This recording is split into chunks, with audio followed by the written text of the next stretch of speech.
You can't cage a free spirit, she said, calling marriage a social construct designed to trap women. So I gave her the freedom she wanted. Turns out, independence isn't so fun when no one pays the bills. So my girlfriend Allison and I have been together for 2.5 years, living together for the past 18 months. Our lease is up next month and I told her I'm not renewing it. She's been spiraling ever since, and I don't know if I'm the asshole here or if this is just reality hitting her. Allison has always been super vocal about not wanting traditional relationship bullshit. She calls marriage a social construct designed to trap women and says commitment is just another word for cage.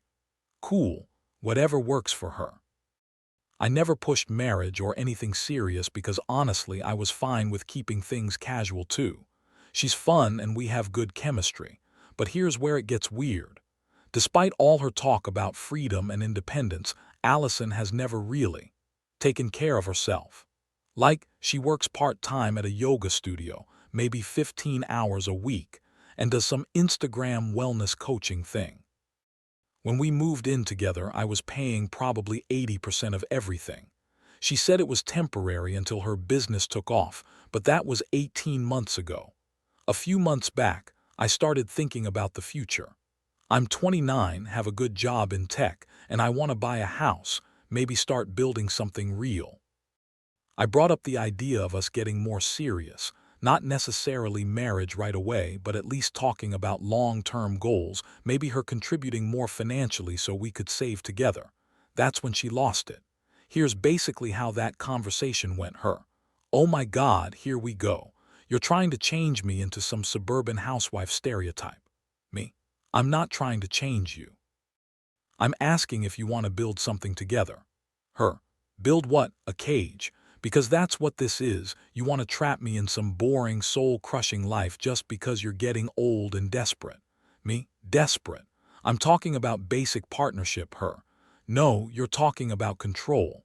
I need to follow my spiritual path, and I can't be contained by societal expectations about what relationships should look like." Me, "Okay, but even spiritual people have to pay rent." Her, "There it is. You're trying to drag me down to your level, make everything about money when love should be enough. You can't cage a free spirit, and that's exactly what you're trying to do."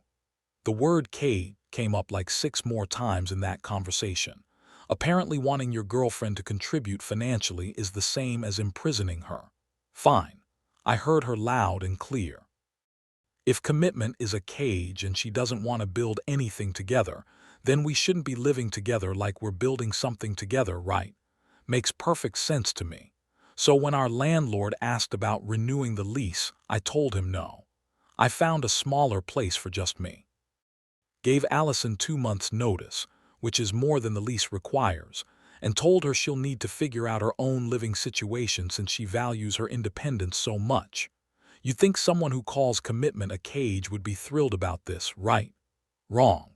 She's been having complete meltdowns for 3 weeks now. Crying, yelling, asking how I could abandon her like this. Keeps saying she thought we were building something beautiful together. The same woman who told me she wouldn't be caged by my expectations literally 6 weeks ago.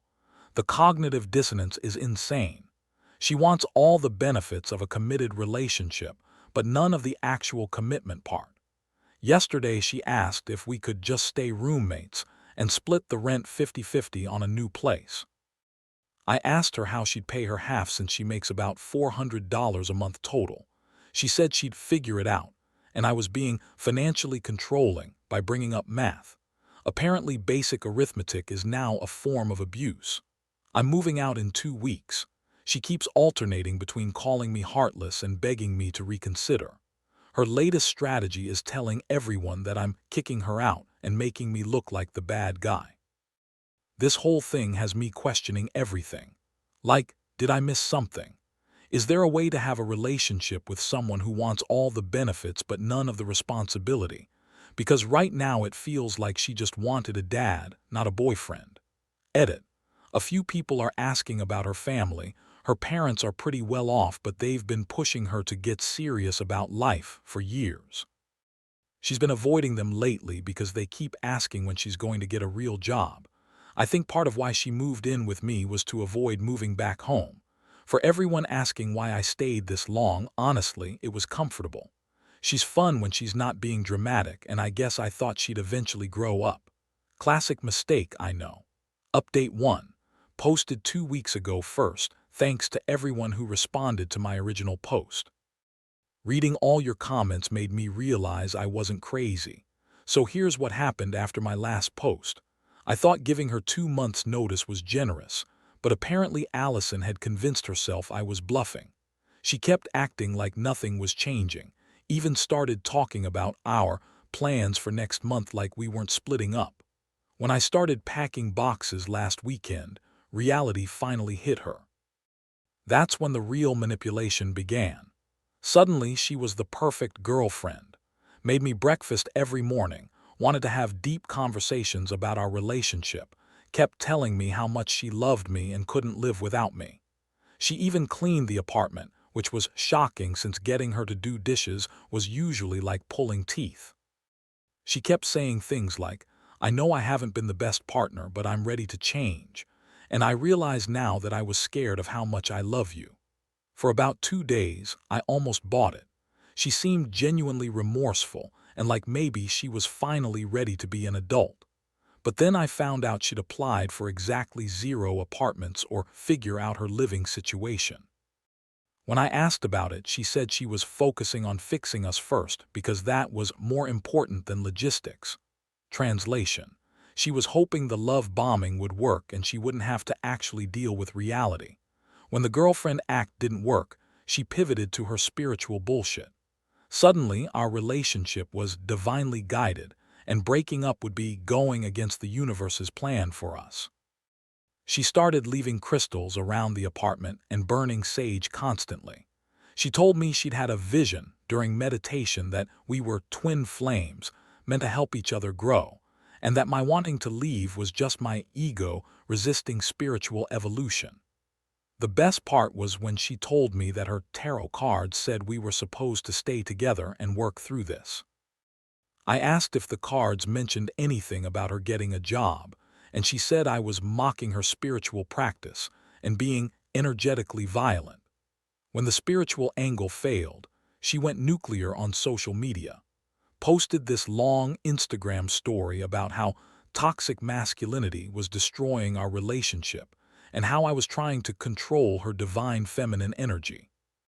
Made it sound like I was some abusive monster demanding she become a tradwife, instead of just asking her to pay her own rent.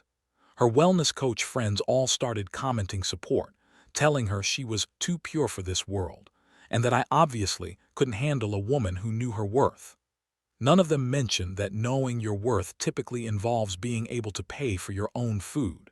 This is where it got really ugly. She called my mom crying, telling her I was abandoning her and asking my family to intervene. She made it sound like we were basically married and I was just randomly kicking her out for no reason. My mom called me confused as hell, asking what was going on. When I explained the situation, there was this long pause before she said, "So, she doesn't want to commit to you, but she wants you to commit to supporting her indefinitely. Did I understand that right?" Allison also reached out to my sister on Facebook, asking her to talk sense into me, because I was throwing away something beautiful over money. My sister sent me screenshots of the conversation. Allison basically admitted she couldn't afford to live without me but claimed that was irrelevant because love should be enough. The final straw came 3 days ago. I was at work and came home to find she'd invited 2 of her friends over to stage what I can only describe as an intervention. They'd prepared a whole presentation about how I was manifesting scarcity mindset and choosing fear over love. One of them literally suggested that I was intimidated by Allison's spiritual power, and that's why I wanted to control her with financial expectations. The other one told me that evolved men don't care about money and that my focus on bills and rent was very third-dimensional thinking. I listened to this bullshit for about 10 minutes before I asked them all to leave. Allison started crying, saying I was being cruel and closed-minded, and that I was rejecting not just her but her entire community. That's when it clicked for me. This isn't about commitment or freedom or spiritual evolution. She's built this whole identity around being a free spirit who's above mundane concerns like rent and groceries. But the only way that identity works is if someone else, me, handles all the mundane shit for her. She doesn't want a partner. She wants a patron. Someone to fund her lifestyle while she plays enlightened guru on Instagram. And when I stopped being willing to play that role, suddenly I became the villain in her story. I'm moving out this weekend. She's been alternating between begging and raging for the past 3 days. Yesterday she told me she never really loved me anyway and was just settling because I was safe and boring. Today she's back to crying and asking how I can destroy what we built together.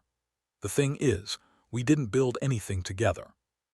I built a life that happened to include her, while she built an Instagram brand that happened to include me as an unpaid sponsor.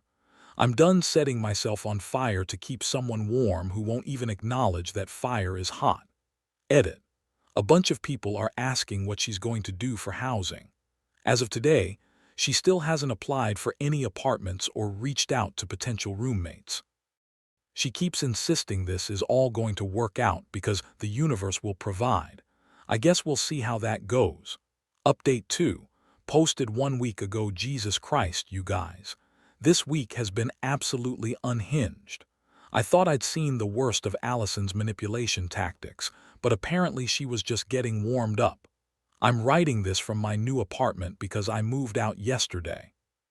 So picking up from where I left off, I'd given Allison multiple reality checks. She tried every manipulation tactic in the book, and she still hadn't made any concrete plans for after I moved out. With 1 week left on our lease, I figured she'd finally start taking action. I was wrong. Last Monday, Allison pulled what I can only describe as her nuclear option. She called her parents. Now I'd only met them a few times and they always seemed nice but concerned about her lack of direction.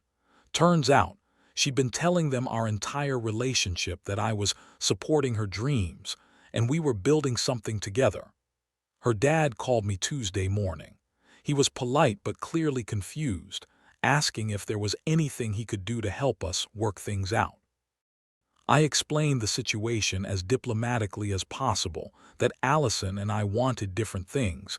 She valued her independence, and I respected that enough to give her complete freedom to pursue her own path. There was this long pause before he said, "Independence. Is that what she's calling it?" Then he told me that they'd been supporting her financially for years before she moved in with me, and they'd assumed that arrangement had ended because she'd finally found stability with me. Turns out, her parents had been sending her $500 a month this entire time, which she'd never mentioned. So she was getting money from them and having me pay for everything. When I mentioned this to her later, she said it wasn't really income because it was family money, and besides, she deserved support while building her spiritual business. By Wednesday, Allison had mobilized her entire wellness coach network. I started getting messages from random Instagram accounts telling me I was making a huge mistake and that Allison was one of the most pure souls they'd ever met. A few of them offered to educate me about spiritual partnerships and how evolved relationships work. One woman sent me a 20-minute voice message explaining how my attachment to material security was blocking my heart chakra and preventing me from experiencing true love. The funniest part was when one of her spiritual mentors offered to do a healing session for our relationship. For only $200, she could clear the energetic blocks that were causing our problems.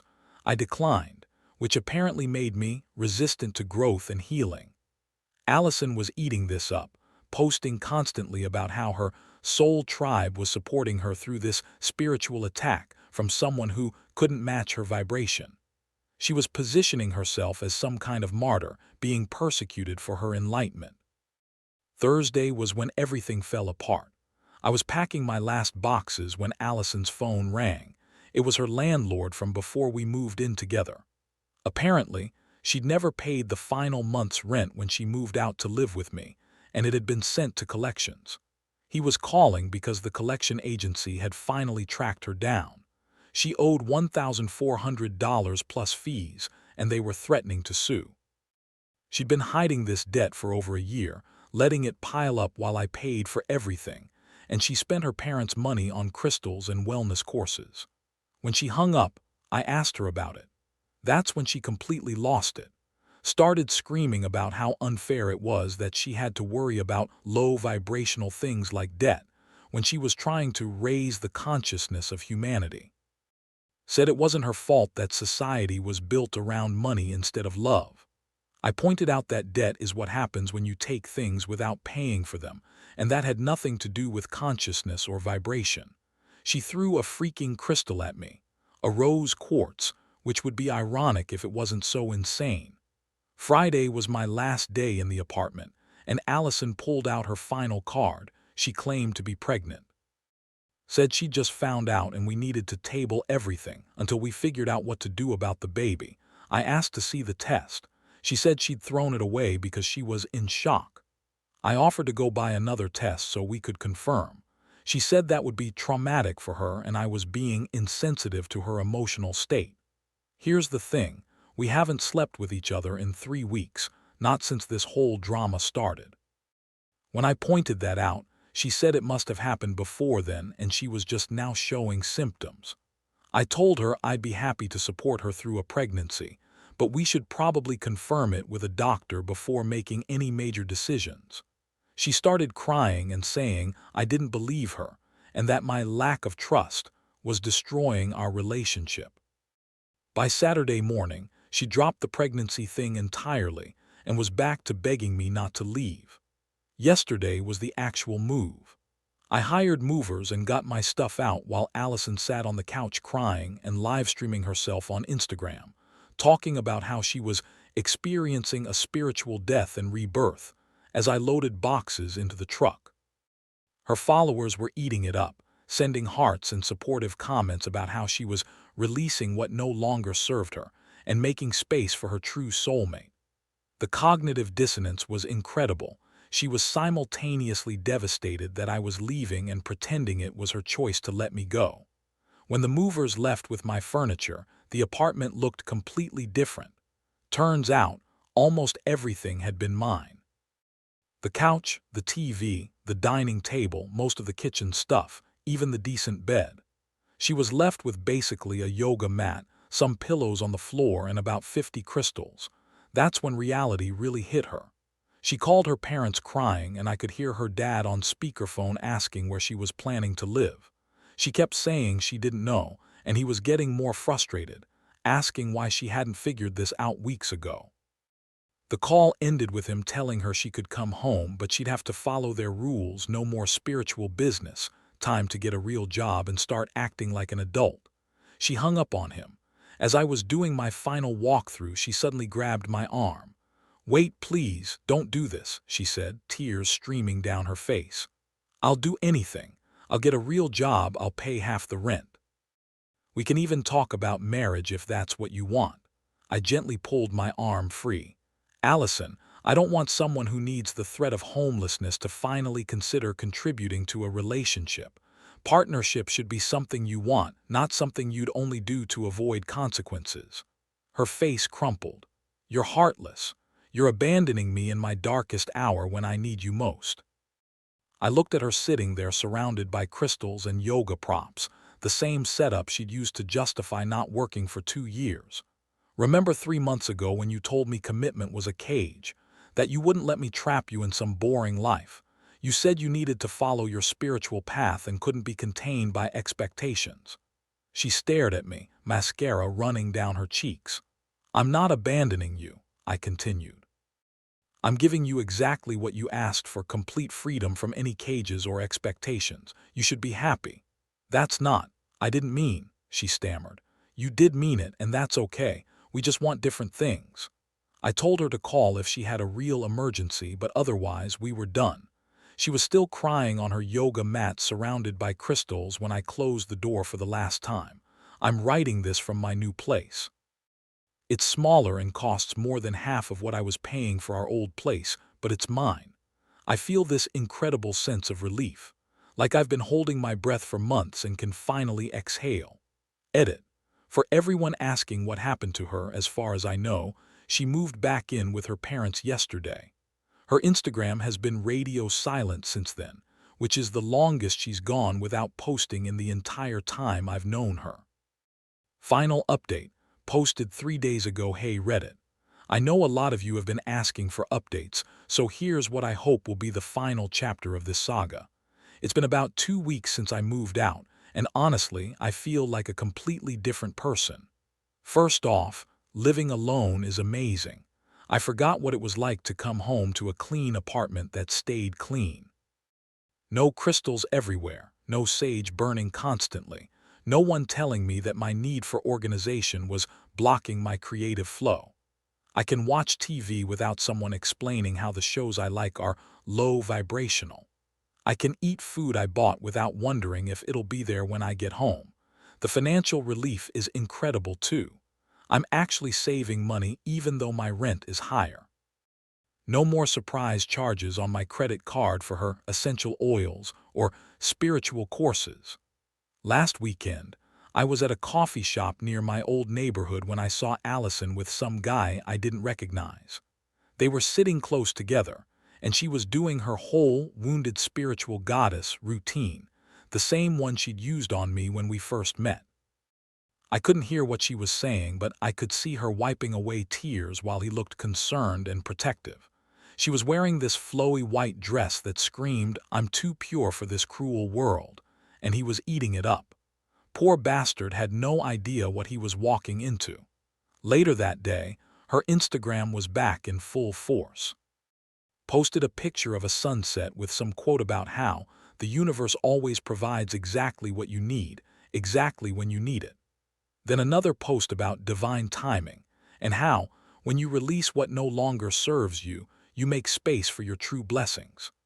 The comments were full of her wellness friends congratulating her on calling in her soulmate and manifesting true love. No mention of the fact that she'd been sobbing over me literally 2 weeks earlier, begging me not to leave. I found out through mutual friends that her parents cut her off financially after she moved back home. Apparently, her dad gave her an ultimatum: get a real job within 30 days or find somewhere else to live. She lasted exactly 5 days before moving in with the new guy. Her mom reached out to me on Facebook, apologizing for enabling Allison's behavior and saying they should have forced her to grow up years ago. She said they'd been hoping that our relationship would help her mature, but they realized they'd just been pushing their responsibility onto me. It was actually a really nice conversation. Her mom seems like a good person who got manipulated by her daughter's victim mentality. She told me that Allison had been calling them crying, saying I'd stolen 2 years of her life and left her with nothing. When they pointed out that she'd never contributed financially and had actually been supported the entire time, she accused them of taking my side against their own daughter. They're done enabling her, which honestly gives me hope that she'll eventually be forced to grow up. But it'll probably take a few more relationships ending the same way. I'm dating again, and it's amazing how different it feels when someone actually wants to build something with you instead of just taking from you. Had coffee with a woman last week who insisted on paying for her own drink, and it was the sexiest thing I'd experienced in years. Not because of the money, but because it showed she saw me as an equal instead of a resource. Thanks again to everyone who helped me see clearly when I was drowning in gaslighting. You guys are the real ones. Peace out, Reddit. Time to go live my actual life. Edit. For everyone asking if I feel bad for the new guy, honestly, yes. But I also know that trying to warn him would just make me look like the crazy ex and give Allison ammunition to paint me as someone who can't let go. He'll figure it out on his own, just like I did.